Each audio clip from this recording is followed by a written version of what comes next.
What's up, you guys? Welcome back to another video with me, your host, Mudge. So today we got a little recording session for a song that I recorded right kind of when COVID was just starting out. I spent a little bit of time with my friend Austin recording, and we just didn't end up being happy with what we got out of that session. So finished up the song and it just didn't turn out to be quite what I wanted, so I'm going to re-record that song. And part of it's kind of complicated actually, because there's a time signature change where it goes from 4/4 to 3/4 and then goes back into 4/4 but seamlessly with continuous strumming. So that part's going to be kind of difficult to nail, as I've never had to record anything with a time signature change. As you know, most musicians know that the common timing is 4/4. So we're going to have that challenge on our hands today, but we'll check that out once we get Logic all booted up and we start recording. So I'll see you in a second.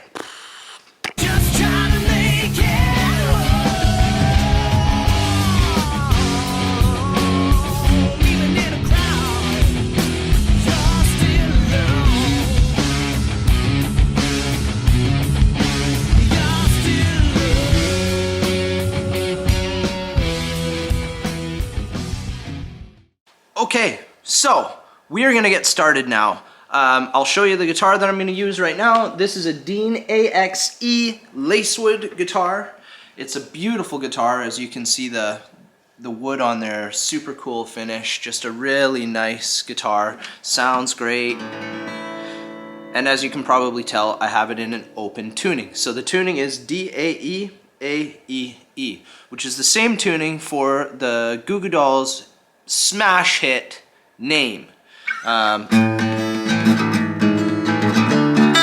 Right? So it makes it sound very full and open, and essentially I'm going to be riffing on this, which is a 4/4 timing.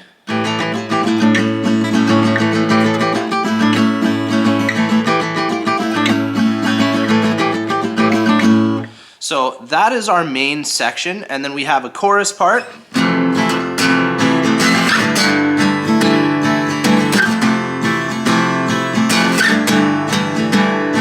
back in.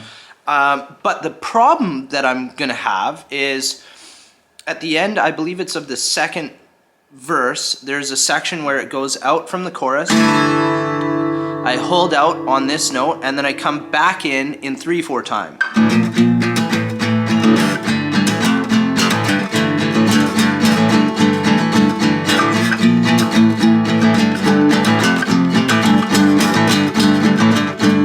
So that part is going to be difficult because at the end of that, I go back into 4/4 timing in this section.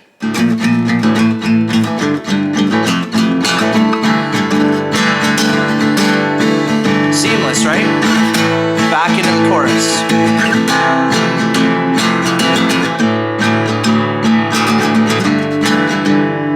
So that is going to be slightly complicated, and I've never actually had to do that before, so this will be kind of interesting.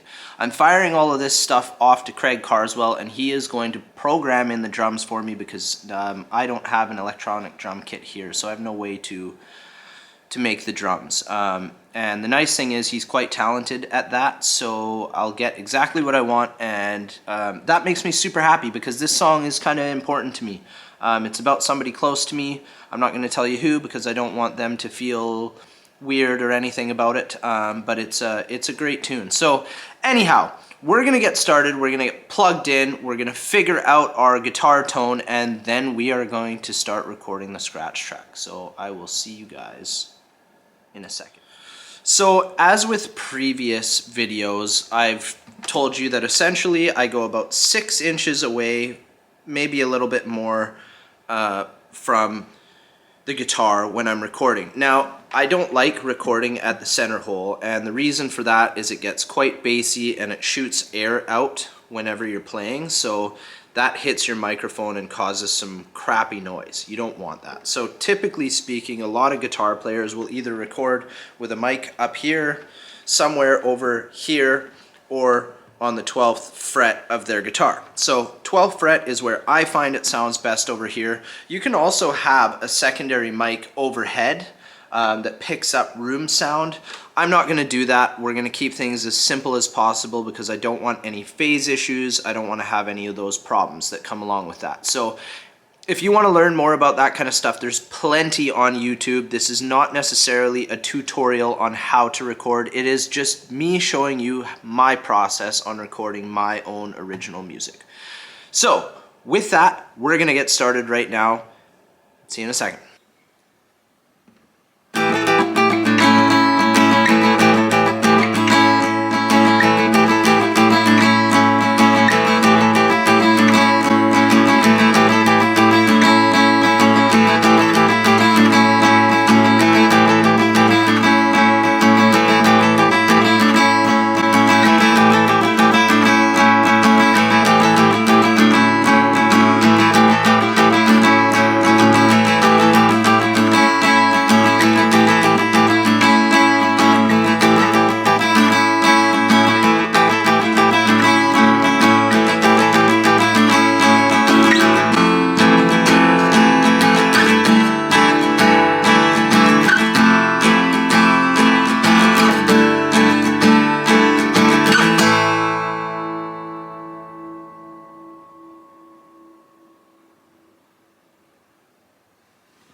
Wicked. Okay, so that's a pretty sweet first take. So let's move on to the next bit. So again, I really like to split things up. I think it makes things way easier when you want to go and try and layer it out and split it up. You know, in the old days, they had a piece of tape and they played all the way through the song, and generally speaking, live off the floor with the band, so everybody was recording their parts at the same time. That way, you don't have these kind of issues. Really, you know, it sounds congruent because everybody's on the same wavelength.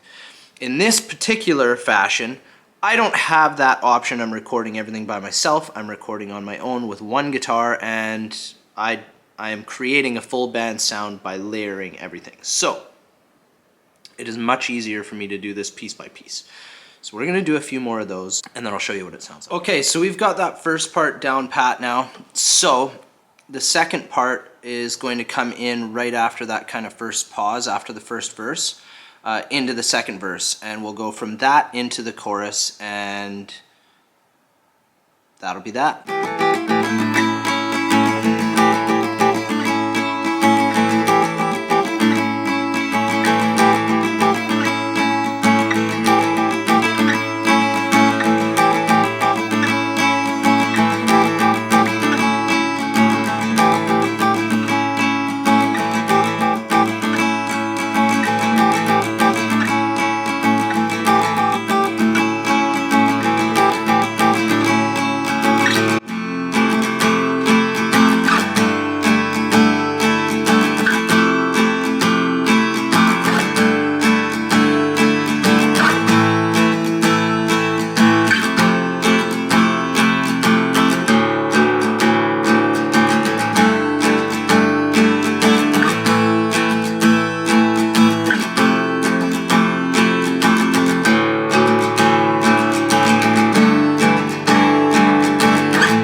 Okay, so that's the first little bit. I'm just gonna go back and make sure it works for the vocals, because it sucks real bad if you record all of this kind of stuff and then things just don't line up the way that you think they do in your head while you're playing it. So I'm gonna play it back.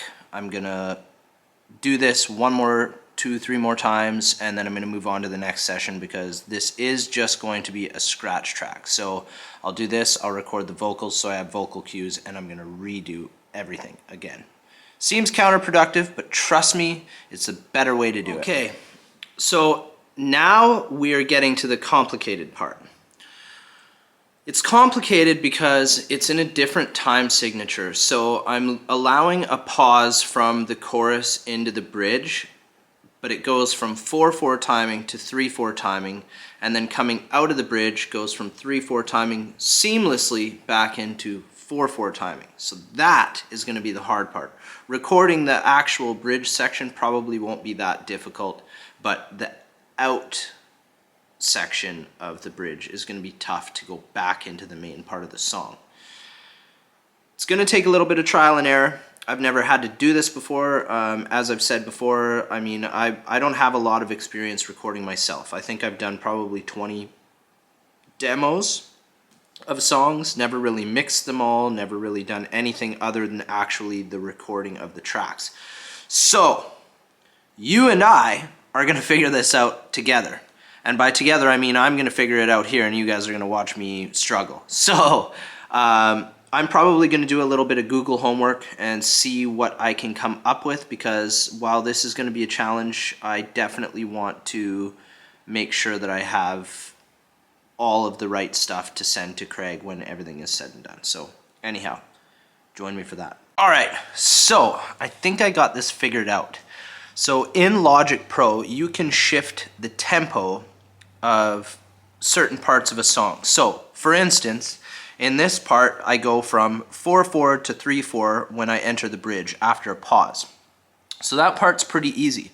But on the end section, I transition from 3/4 back into 4/4 smoothly with a strumming pattern that allows me to shift back into 4/4.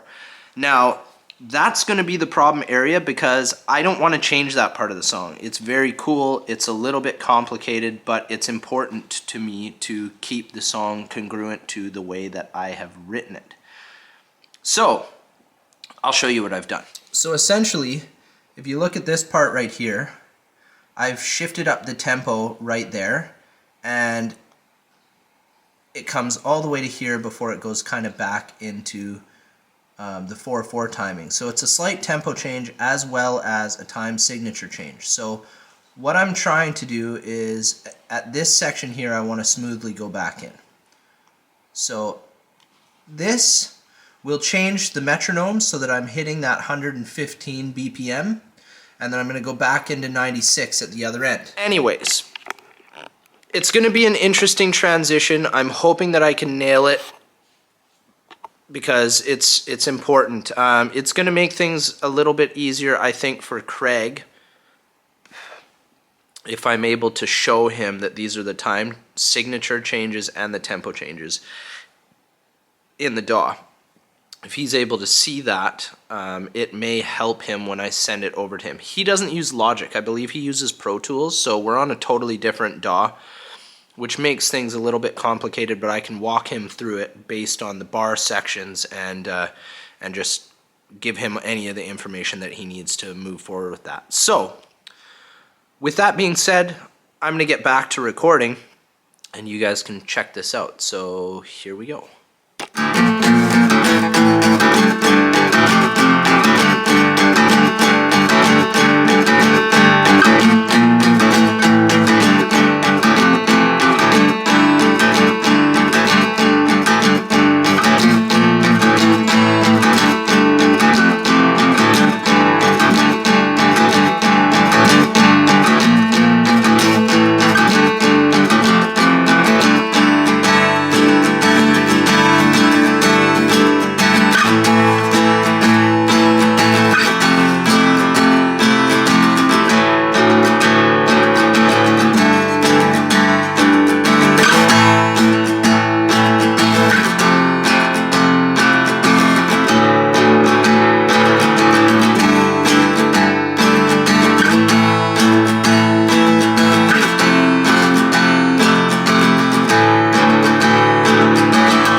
Okay, so now we're gonna get into recording some vocals. I spent a bit of time trying to get those time signatures proper, and I will try and show you how to do that so that you know how to do it if you ever have this issue with your songs, because I couldn't find anything anywhere other than just kind of how to change the tempo and how to change the time signature. So helpful, but if you're recording on your own, it's good to know how to utilize those tools to make the song work for you. So anyway, I'm gonna click record and we're gonna sing some vocals. Tell me, are you going out of your mind? Help me to discover what makes you tick on the inside. I can hold you all together, so let me pull you all together.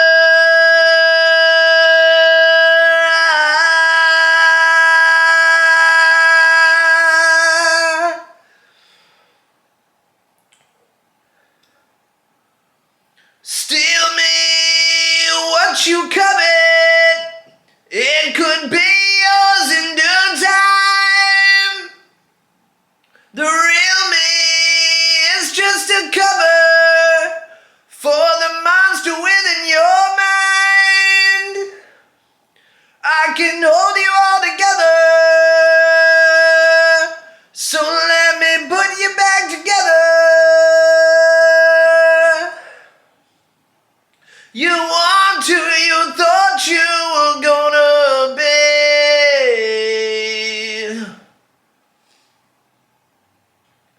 You say that you're too old to change. Yeah, it's all just right there in front of you.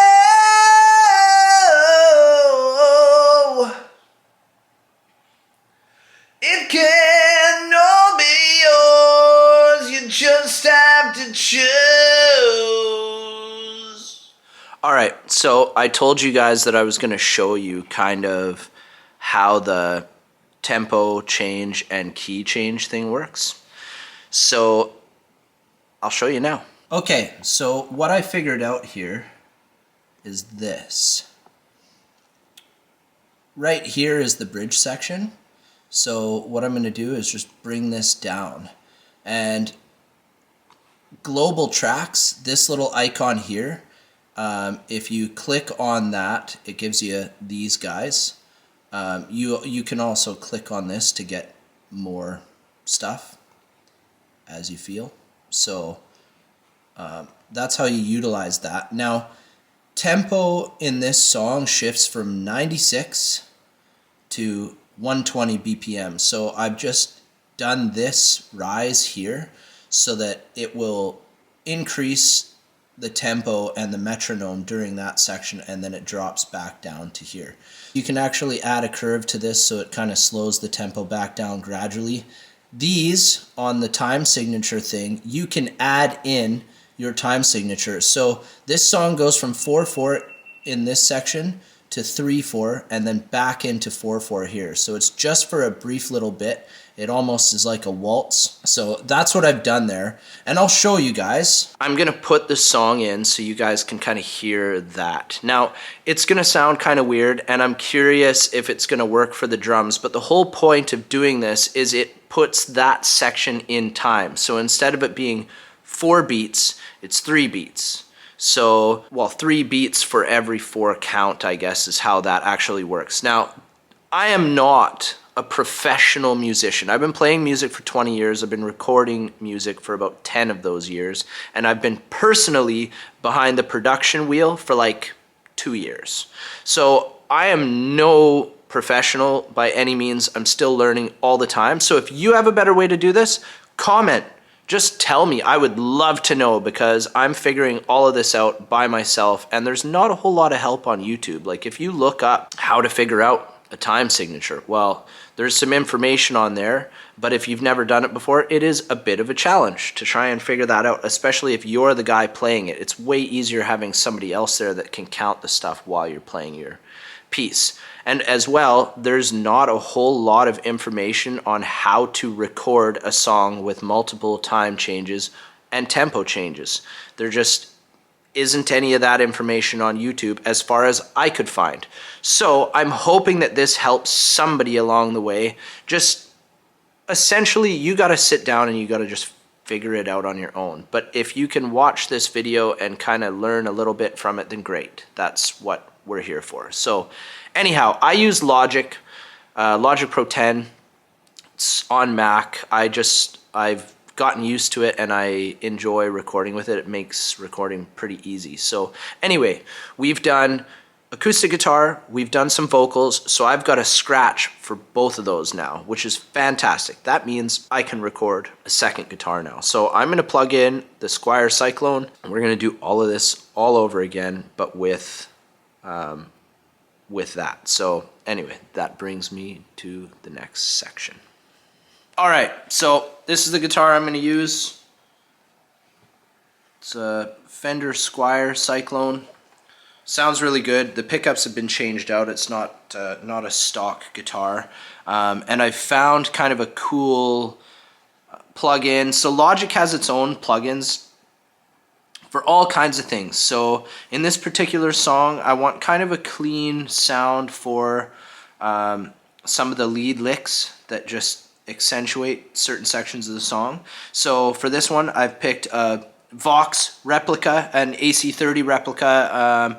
On Logic Pro 10, it's called Brit and Clean under Clean Guitar Sounds. So that's the one I'm going to go with for this section, and I'll just show you kind of what I'm doing here. So anyways, I'm going to press the record button,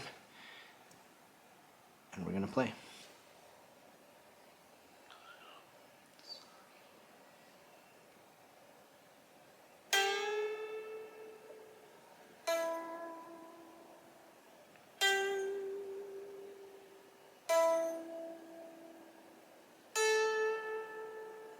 Okay, so I've picked a guitar for this next part. It's called Arena Ready, so it's got a little bit of delay. It's got an EQ, a compressor, noise gate, and a bunch of stuff on it. It's pretty distorted, so I will show you guys what that sounds like as well. I'm just going to do a few takes and then we can go back and have a listen. But essentially, I'm just playing the chorus part and the bridge. So the chorus part will be like...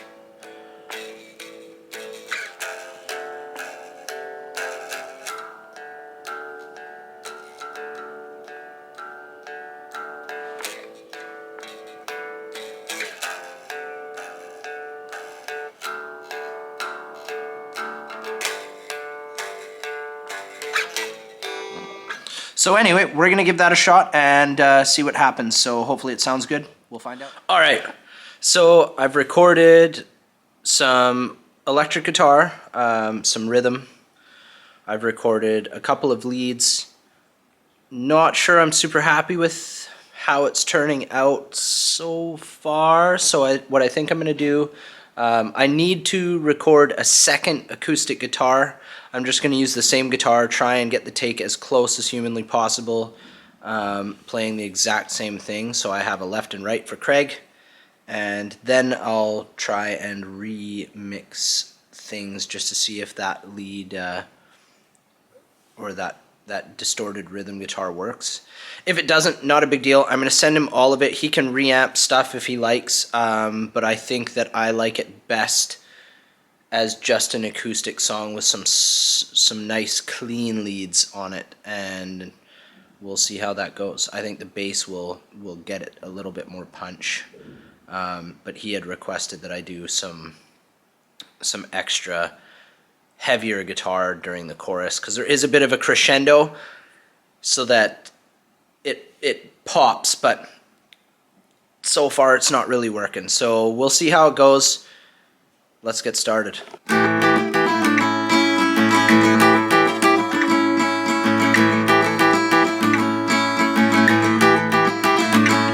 Okay, just had to listen to everything we recorded last time. Things are sounding pretty cool. I'm going to play a little bit of what we've recorded so that you guys can get the vibe of the song currently. And I'm going to stop the video here because right now we're sitting at like 25 minutes. So if you made it to the end, you guys are awesome. Hit that like and subscribe button, really appreciate you. And in a couple weeks I'm going to drop another video and we're going to do a lead guitar solo in this, and I'll show you my process on that. Tried it a little bit, but I got a blister on my finger, so we'll do that next time. Anyway, see you guys in the future.